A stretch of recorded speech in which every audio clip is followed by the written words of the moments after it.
Hi పిల్లలు, ఎలా ఉన్నారు? అందరూ బాగున్నారా? అందరూ క్షేమంగా ఉన్నారా?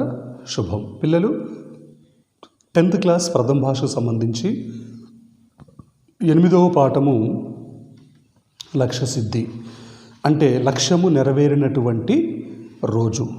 మరి ఇది సంపాదకీయ వ్యాసము. మరి నమస్తే తెలంగాణ పేపర్లో వచ్చినటువంటి లక్ష్య సిద్ధి అన్నటువంటి యొక్క ఆర్టికల్స్ని తీసుకొని మనకి యొక్క పాఠంలో మరి వీరు చక్కగా అందించడం జరిగింది. మరి దీనికి సంబంధించి మీకు గత క్లాసులో అనేకమైనటువంటి విషయాలను మీకు కూలంకషంగా బోధించాను. మరి ఈరోజు ఈ యొక్క క్లాసులో ఈ యొక్క పాఠంలో ఉన్నటువంటి మరి గ్రామర్కు సంబంధించి మనం కొన్ని అంశాల గురించి నేర్చుకోవడానికి ప్రయత్నం చేద్దాం. ఓకే, సో అందరూ కూడా పేజీ నంబర్ 82వ పేజీ. ఇక్కడ మనం చూసినట్లయితే ఈ క్రింది పేరా చదవండి, ప్రశ్నలకు జవాబులు రాయండి. 1926 మే 19న గోల్కొండ పత్రిక ప్రారంభమైంది. 1926 మే 19th గోల్కొండ పత్రిక ప్రారంభమైంది. మరి నేడు ఉన్న సదుపాయాలు నాడు పత్రికా నిర్వాహకులకు ఏమాత్రం కూడా లేకుండే. సంపాదకుడే అన్ని పనులు నిర్వహించుకునేవాడు. విలేకరి పని, వ్యాస రచయితల పని, గుమస్తా పని, ప్రూఫ్ లీడర్ పని, ఇట్లా దాదాపు అన్ని పనులను ఒక్కడే చేయవలసి వచ్చేది. ఈ పరిస్థితుల్లో గోల్కొండ పత్రిక ఎన్నో ఆటుపోట్లను ఎదుర్కొంది. బంధుమిత్రుల సహకారంతో సురవరం ప్రతాపరెడ్డి పట్టుదలతో పత్రిక నిర్వహించాడు. 1939 ఆగస్టు 3వ తేదీ నుంచి గోల్కొండ పత్రికకు సంపాదకుడిగా ప్రతాపరెడ్డి నియమితుడయ్యాడు. మరి గోల్కొండ పత్రిక ప్రతాపరెడ్డి ప్రతిభకు అద్దం పట్టింది. తెలంగాణ ప్రజానీకాన్ని జాగృతపరిచింది. ఆయన రాసినటువంటి వ్యాసాలు, విమర్శలు, సంపాదకీయాలు 1000కి పైగా ఉంటాయి. మరి పత్రికలు చర్చా వేదిక నిర్వహించి సత్యాలు నిగ్గు తేల్చే అవకాశాలు మరి విమర్శకులకు కలిగించేవాడు. మరి వ్యక్తి స్వాతంత్ర్య, పౌర హక్కులు, ప్రాంతీయ భాషలను, పత్రికా స్వాతంత్ర్యానికి గడ్డు రోజులు ఉన్నప్పటికీ కూడా నిజాం ప్రభుత్వ ఆంక్షలను ఎదుర్కొంటూ గోల్కొండ పత్రికను తెలంగాణ ప్రజల్లో కొత్త భావాలను, ఆలోచనలు, చైతన్యాన్ని రగిలించినటువంటి వ్యక్తి సురవరం ప్రతాపరెడ్డి గారు. ఇది యొక్క పేరాకు సంబంధించినటువంటి అంశాలు. దీని కింద మరి కొన్ని ప్రశ్నలు మనం చూసినట్లయితే ఉన్నాయి. మరి వాటికి సంబంధించి ఇక్కడ మనము వాటిని చూడటానికి మనం ప్రయత్నం చేద్దాం. ఓకే, మరి ఇక్కడ దీనికి సంబంధించినటువంటి ప్రశ్నలు మనం చూసినట్లయితే గోల్కొండ పత్రిక సంపాదకుడు ఎవరు? గోల్కొండ పత్రిక సంపాదకుడు ఎవరు? గోల్కొండ పత్రిక సంపాదకుడు సురవరం ప్రతాపరెడ్డి. ఇక్కడ రాసిన చూడన్నా, మరి ప్రతాపరెడ్డి, సురవరం ప్రతాపరెడ్డి.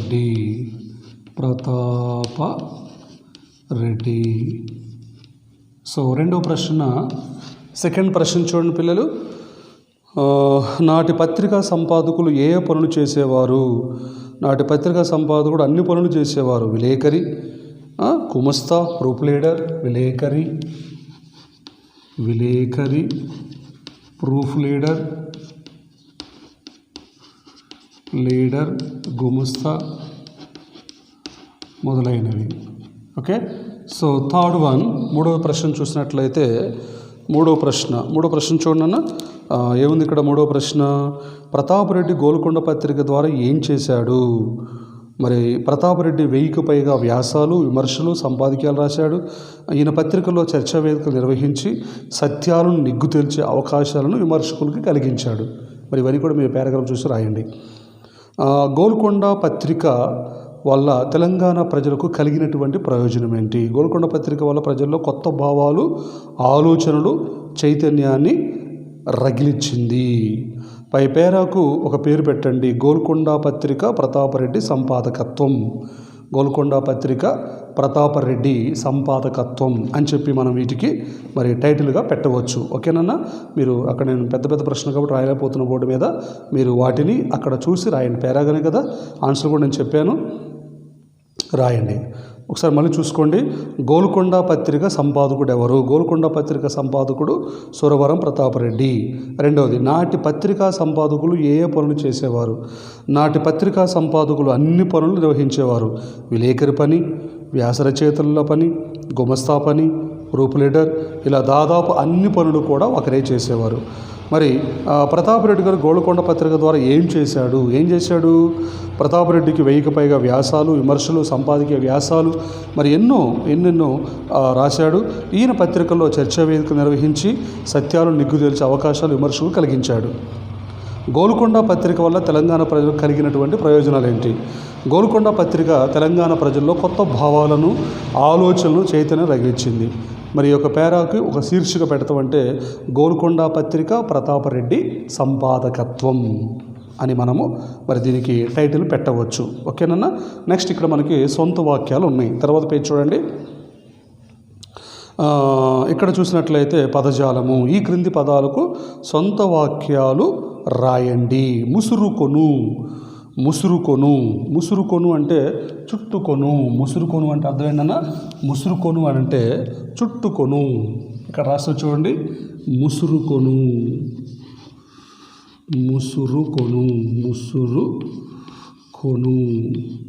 అంటే చుట్టుకొను.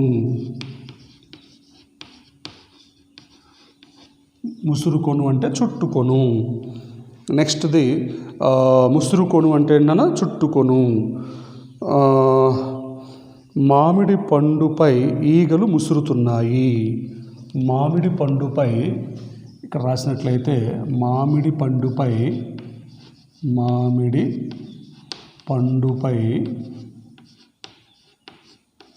ఈగలు ముసురు కొన్నాయి. రెండవది, సెకండ్ వన్ చూడన్నా. రెండవది మనం చూసినట్లయితే ప్రాణం పోయి. ఓకే. సో ప్రాణం పోయి అంటే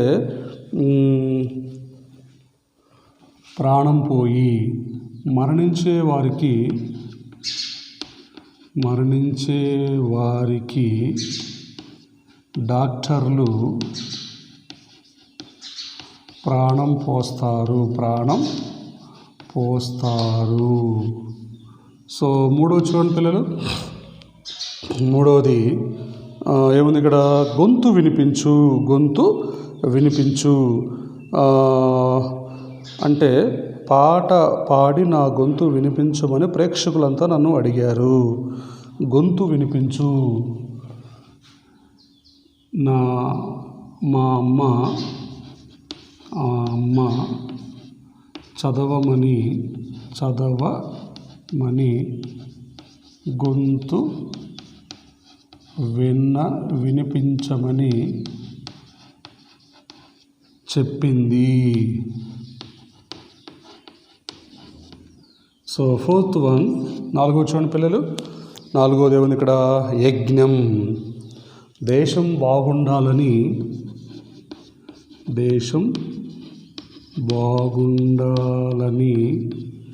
నేను యజ్ఞం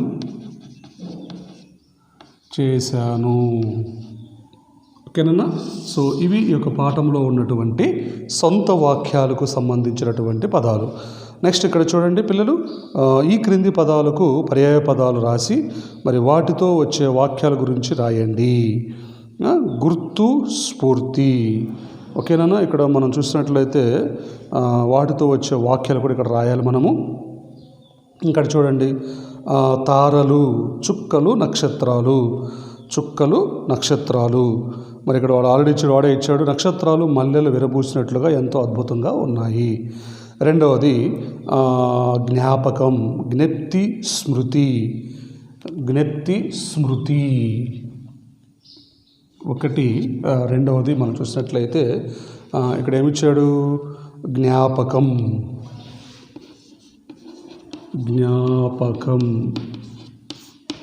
జ్ఞప్తి.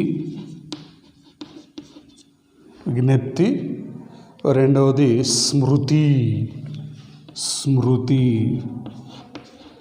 సో దీనికి మనం వ్యాసం వాక్యం చూసినట్లయితే కాళిదాసు శ్లోకాలు నాకు స్మృతి పదంలో లేవు. కాళిదాసు కావ్యాలు నాకు స్మృతి పదంలో లేవు. సో రెండవది తర్వాత చూడండి, పోరాటం, యుద్ధం, సమరం. పోరాటం, యుద్ధం, సమరం. సో దీనికి మనం వాక్యం ఏం చెప్పొచ్చు? అన్నదమ్ముల మధ్య సమరం మంచిది కాదు. అన్నదమ్ముల మధ్య సమరం మంచిది కాదు. సో మూడవది చూడండి పిల్లలు, మూడవది విషాదం, ఖేదం, దుఃఖం. విషాదం, ఖేదం, దుఃఖం. ఓకే, సో దీనికి మనం వాక్యం చూసినట్లయితే మనిషికి అత్యాశ ఉంటే దుఃఖం తప్పదు. మనిషికి అత్యాశ ఉంటే దుఃఖం తప్పదు.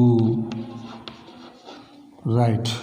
సో ఫోర్త్ వన్, నాలుగో చూడనా, సంస్కరణ, సంస్కరణ. రైట్. దీనికి మనం చూసినట్లయితే సంస్కారము, సంస్క్రియ.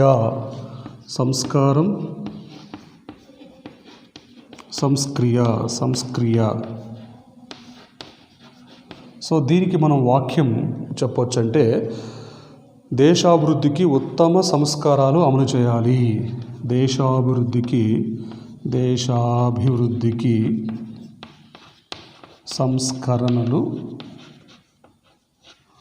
చేయాలి. రైట్. సో ఇవి ఈ యొక్క పాఠంలో ఉన్నటువంటి పర్యాయ పదాలకు సంబంధించినటువంటి పదాలు. ఓకేనా? సో నెక్స్ట్ పేజీలో టెక్స్ట్ బుక్ చూడండి. మరి ఆ యొక్క టెక్స్ట్ బుక్లో ఉన్నటువంటి ఇక్కడ మనకి బాక్స్ ఉంది. ఈ బాక్స్లో మనకి చూడండి స్థానిక వార్తలు, లేఖలు, దినపత్రికలు ఇవన్నీ ఉన్నాయి.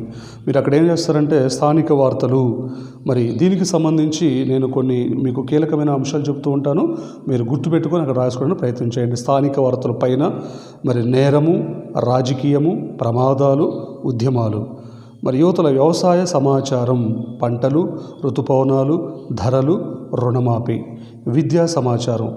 ఇక్కడ విద్యాలయాలు ప్రకటనలు, ఉద్యోగ సమాచారం, ప్రకటనలు, ప్రభుత్వ ఉద్యోగాలు, కంపెనీ ఉద్యోగాలు, జీతభత్యాలు, అర్హత, లేఖలు, స్థానిక సమస్యలు, విమర్శలు, సలహాలు, అంతర్జాతీయ వార్తలు.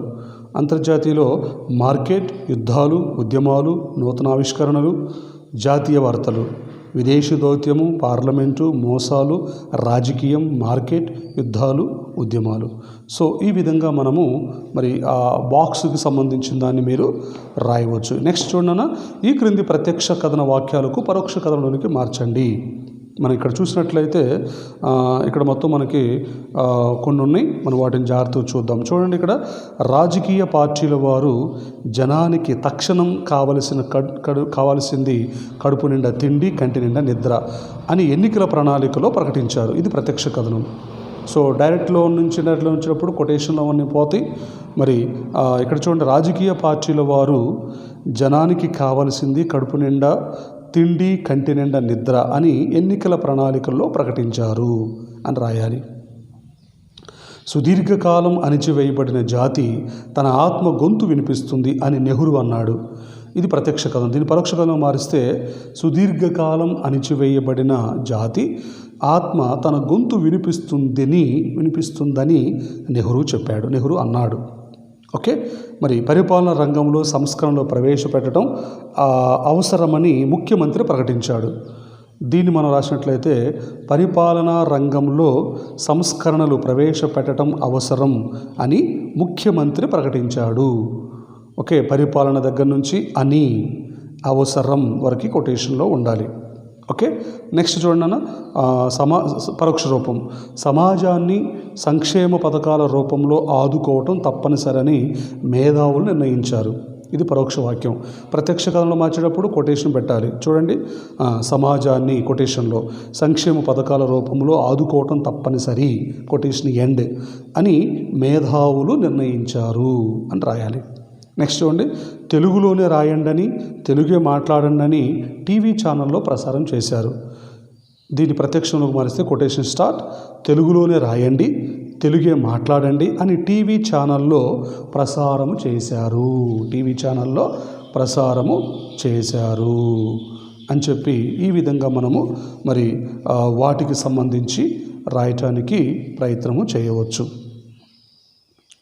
ఓకే, ఇక్కడ చూడన్న, ప్రపంచమంతా, ప్రపంచము ప్లస్ అంతా, ఉత్వ సంధి.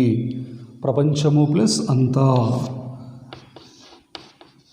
ప్రపంచము ప్లస్ అంతా, ఉకార సంధి. సో రెండోది చూడండి పిల్లలు, రెండవది మనం చూసినట్లయితే అత్యద్భుతం. అతి ప్లస్ అద్భుతం, అతి ప్లస్ అద్భుతం. సో అత్య కాబట్టి ఇది యణాదేశ సంధి. సో థర్డ్ వన్, మూడో చూడన్న, సచివాలయం.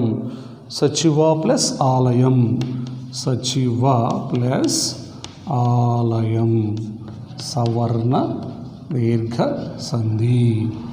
ఓకే పిల్లలు, నెక్స్ట్ చూడండి, బృహత్ కార్యము. బృహత్తు అయిన కార్యం, బృహత్ కార్యం, బృహత్ అయిన కార్యం, బృహత్తు అయిన కార్యం. సో విశేషణ పూర్వపద, విశేషణ పూర్వపద కర్మధారయ సమాసం. సో సెకండ్ వన్, రెండో చూడండి అన్న, రెండవది శక్తియుక్తులు. శక్తియును యుక్తియును, శక్తియును యుక్తియును. సో ఇది ద్వంద్వ సమాసం. సో థర్డ్ వన్, మూడో చూసినట్లయితే సంక్షేమ పథకాలు. సంక్షేమము కొరకు పథకాలు, సంక్షేమం కొరకు పథకాలు. సో సంభావన పూర్వపద కర్మధారయ సమాసం, సంభావన పూర్వపద కర్మధారయ సమాసం. ఓకే పిల్లలు, నెక్స్ట్ మనం అలంకారాలు. అలంకారాలు ఆల్రెడీ ఎన్నో అలంకారాలు చెప్పుకున్నాము. ఈరోజు మనము అతిశయోక్తి, స్వభావోక్తి, ఈ రెండు అలంకారాల గురించి తెలుసుకుంటాము. స్వభావోక్తి, అతి. అతి అంటేనే మీకు తెలుస్తుంది ఎక్కువ అని. ఏదైనా ఒక విషయాన్ని ఉన్నదానికంటే ఎక్కువగా చెప్పటాన్ని అతిశయోక్తి అలంకారం అంటారు. చూడండి, ఏదైనా ఒక వస్తువును కానీ విషయాన్ని కానీ ఉన్నదానికంటే ఎక్కువ చెప్పటాన్ని అతిశయోక్తి అలంకారం అంటారు. హిమాలయ శిఖరాలు ఆకాశాన్ని తాకుతున్నాయి. ఆకాశం తాకవు కానీ తాకుతున్నాయని చెప్పాడు. ఉన్నది ఇంత చేసి చెప్పాడు. కాబట్టి ఇది గోరంతల్ని కొండంతలుగా చెప్పటం, దీన్నే మనం అతిశయోక్తి అలంకారం అంటారు. నెక్స్ట్ చూడన్న, ఉదాహరణకి ఇక్కడ చూడండి, చుక్కలు తల పువ్వులుగా నక్కజముగా మేను పెంచి అంబర వీధిన్, వెక్కెసమైన చూపుట్టిన కోమలి మధమునందే ఆత్మస్థితిలోన్. మొల్ల రామాయణం. మా ఊర్లో సముద్రం అంతా చెరువుంది, అభిరామ్ తాటి చెట్టంతా పొడవున్నాడు. కాబట్టి అతిశయోక్తి,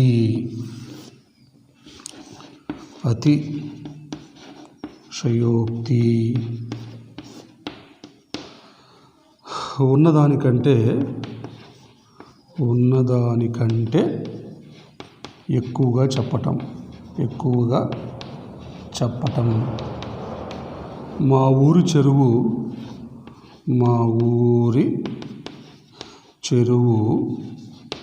సముద్రం అంతా ఉంది.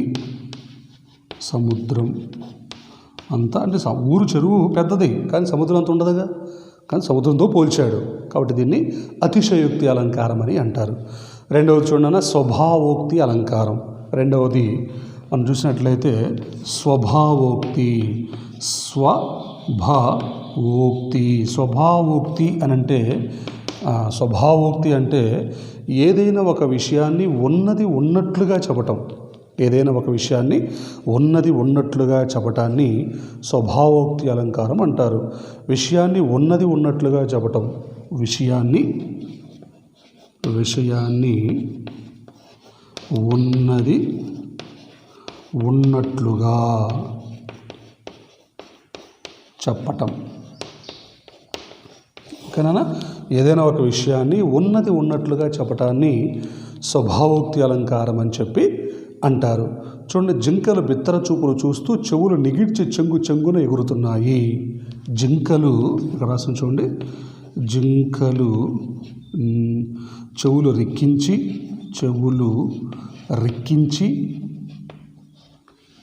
రిక్కించి చాంచల్య మనసుతో గెంతుతూ ఉన్నాయి. సో ఇక్కడ జింకల యొక్క స్వభావాన్ని ఉన్నది ఉన్నట్లుగా వర్ణించి చెప్పడం జరిగింది.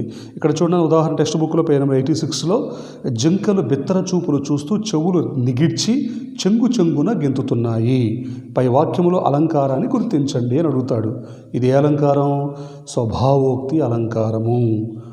ఉదాహరణ చూడండి, శివాజీ ఎర్రబడిన కన్నులతో అదిరిపడే పై పెదవితో మరి ఘన అహంకారముతో కదిలాడే కనుబొమ్మ మడితో గర్జిస్తూ గౌరవించదగినటువంటి పూజించదగినటువంటి స్త్రీని బంధించి అవమానిస్తావా అని సూర్యదేవుని మందలించాడు. మరి ఈ వాక్యం చూడనా, పై వాక్యములో కన్నులు ఎర్రబడటం, పై పెదవి అదరటం, గట్టిగా హుంకరించటం, కనుబొమ్మ ముడి కదిలాడటం, కోపంగా ఉన్నప్పుడు కలిగే స్వభావాలు, ఇట్లా ఏదైనా విషయాన్ని ఉన్నది ఉన్నట్లుగా వర్ణించి చెప్పటాన్ని స్వభావోక్తి అలంకారం అంటారు.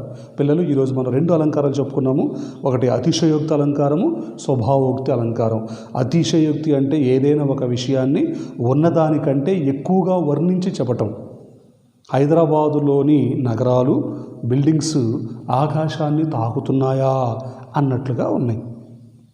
ఇక్కడ స్వభావోక్తి ఏదైనా ఒక విషయాన్ని ఉన్నది ఉన్నట్లుగా వర్ణించడం, దాని యొక్క స్వభావాన్ని యాస్టీజ్గా చెప్పటమే. దీన్ని స్వభావోక్తి అలంకారం అంటారు. ఆ వనములోని జింకలు బిత్తర చూపులు చూస్తూ చెవులు రిక్కించి చెంగు చెంగున ఎగురుతుంటూ పరిగెడుతున్నాయి. ఇక్కడ జింకల యొక్క స్వభావాన్ని ఉన్నది ఉన్నట్లుగా వర్ణించాము. మా ఊరిలోని చెరువు ఆకాశమంత ఎత్తుగా ఉన్నది. అలంకారం అతిశయోక్తి అలంకారం. సో ఇది ఈ యొక్క పాఠంలో ఉన్నటువంటి గ్రామర్కి సంబంధించినటువంటి అంశాలు. మరి ఈరోజు చెప్పినటువంటి గ్రామర్ మీకు అందరికీ అర్థమైందని చెప్పి నేను భావించుకుంటున్నాను. పిల్లలు, మరి మీరు కూడా ఈ యొక్క గ్రామర్ని బాగా చదువుకోండి. ఈరోజు మనం చాలా విషయాలు నేర్చుకున్నాము. మరి అలంకారాలు, ముఖ్యంగా అతిశయోక్తి అలంకారం, స్వభావోక్తి అలంకారం, ప్రత్యక్ష పరోక్ష వాక్యాలు, అదేవిధంగా సంధి విడదీసి సంధికి సంబంధించినటువంటి పదాలు, ప్రపంచమంతా ఉకార సంధి, ఉత్తునగా పరమైతే సంధి నిత్యముగానగు, అత్యద్భుతం, అతి ప్లస్ అద్భుతం, అత్యద్భుతం యనాదేశ సంధి, ఈ ఊరులకు అసవర్ణచ్చులు పరమైతే క్రమంగా యావారాలు ఆదేశంగా వస్తాయి. సచివాలయం, సచివ ప్లస్ ఆలయం, సవన దీర్ఘ సంధి, ఆ ఈ ఊరులకు అవయచ్చులు పరమైతే వాటి దీర్ఘాలు ఏకాదేశము అవుతాయి. సో సచివ ప్లస్ ఆలయం, సచివాలయం. బృహత్ కార్యము, బృహత్తు అయిన కార్యం. విశేషణ పూర్వపద కర్మధారయ సమాసం. శక్తియుక్తులు, శక్తియును యుక్తియును ద్వంద్వ సమాసం. సంక్షేమ పథకాలు, సంక్షేమం కొరకు పథకాలు. చతుర్థి తత్పురుష సమాసం. ఓకేనన్నా? మరి ఎగ్జామ్లో కూడా మనకి ఈ విధంగా అడుగుతాడు. అన్వస్త్రము, సంధి విడది సంధి పేరు రాయండి అంటాడు. అను ప్లస్ అస్త్రము, అన్వస్త్రము. అత్యద్భుతం, అతి ప్లస్ అద్భుతం, అత్యద్భుతం. సచివాలయం, సచివ ప్లస్ ఆలయం, సచివాలయం. సో విద్యార్థులారా, ఎగ్జామ్లో ఏ విధంగా అడిగినా సరే అన్ని ప్రశ్నలకు మనం సరైనటువంటి జవాబులు రాసి మంచి మార్కులు సంపాదించుకోవడానికి ప్రయత్నం చేయాలి. ఓకేనా? మరి ఈ పాఠంలో ఉన్న గ్రామర్ అంతా కూడా మీరు చూడకుండా రాయడానికి ప్రయత్నం చేయండి. ఇంకా పాఠం చదవండి. ఈ యొక్క పాఠంలో ఉన్నటువంటి మరికొన్ని గ్రామర్కి సంబంధించిన పదాలను సేకరించి రాయడానికి ప్రయత్నం చేయండి. ఓకేనా? అలంకారాలు ఈరోజు మనం నేర్చుకున్నాం కదా, మరికొన్ని అలంకారాలను మీరు అంతకుముందు చెప్పిన అలంకారాలు, ఈ అలంకారాలు కూడా చదువుకొని కొన్ని ఎగ్జాంపుల్ ఈ పాఠం ఆధారంగా నేర్చుకొని రావడానికి ప్రయత్నం చేయండి. ఓకే పిల్లలు, so take care, thank you. ఈరోజు చెప్పిన పాఠం మీ అందరికీ అర్థమైందని చెప్పి నేను భావించుకుంటూ సెలవు తీసుకుంటున్నాను. మరో కొత్త పాఠం నెక్స్ట్ మళ్ళీ మనం 9వ పాఠము జీవన భాష్యము అనే పాఠంలోనికి నెక్స్ట్ క్లాస్లో మనం ప్రవేశిస్తాము. మరి అంతవరకు సెలవు. మీ అందరికీ నా హృదయపూర్వక ధన్యవాదాలు. Thank you.